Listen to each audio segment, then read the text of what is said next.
clockwise 180 degrees, exactly opposite from the industry norms of education and publishing.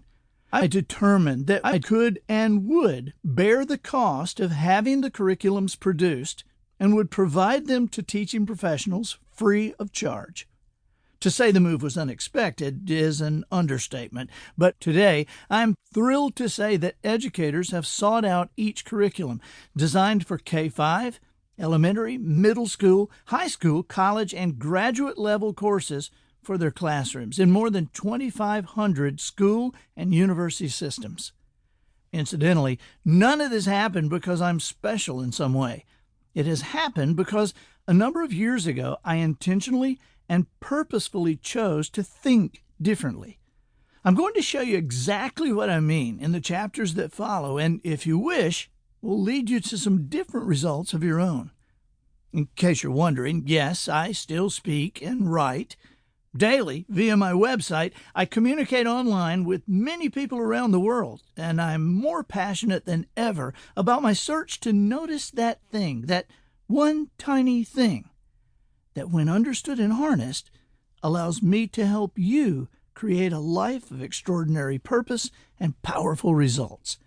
It's less about drive and willpower than it is about a deep understanding of certain principles and why they work every time. Nothing excites me more than a focused search for little things that make big differences.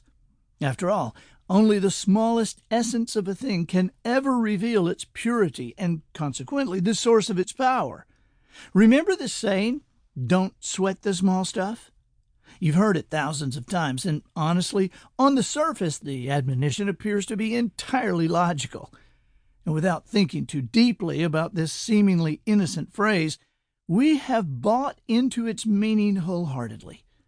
In fact, our belief in the truth of this statement is so complete that it can now be found by searching the internet for words like wisdom or proverbs. Millions of us even bought a book with those words as its title. Unfortunately, as good as it sounds, and as tempting as it may be to follow that instruction, there is a big problem with not sweating the small stuff. Simply said, it's a decidedly unproductive approach to virtually everything in your life you consider important. If you really expect the results of your life to be any better than the rest of humanity's average, you'd be smart to understand that sometimes conventional wisdom is not even the truth. Or in other words, it's time to sweat the small stuff. There are those who claim to be big-picture people. While their descriptions of future results are often grandiose and exciting, sometimes we elevate these people into leadership positions too quickly. For despite their big dreams, they may have no concept of all the little things that must be factored in, delegated, worked out, and completed in order for the big picture to actually come together. Yes, it is critical to have a vision, but it's foolish to ignore the fact that every big picture ever completed was created by tiny, almost indiscernible movements of a brush and hand. One of the greatest big pictures in history hangs in the Louvre. When Leonardo da Vinci painted the Mona Lisa, he chose to work with the smallest brush he had ever used. The pressure he applied with that brush was so delicate, and the movements of its tip so slight, that today, even with a magnifying glass, one cannot discern the individual brushstrokes. Yet they were obviously applied one at a time, carefully and with loving attention. Why? Because Da Vinci was creating a masterpiece. What are you creating? To what or whom are you paying close attention as you build your life?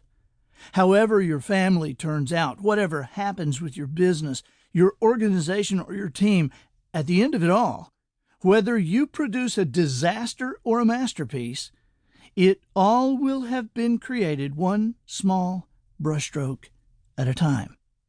So, sweat the small stuff. Seriously. Author's note. Gosh, you're still here. That's a good sign, I suppose. I mean, you are still hearing my voice. Therefore, the introduction didn't prompt you to take your headphones.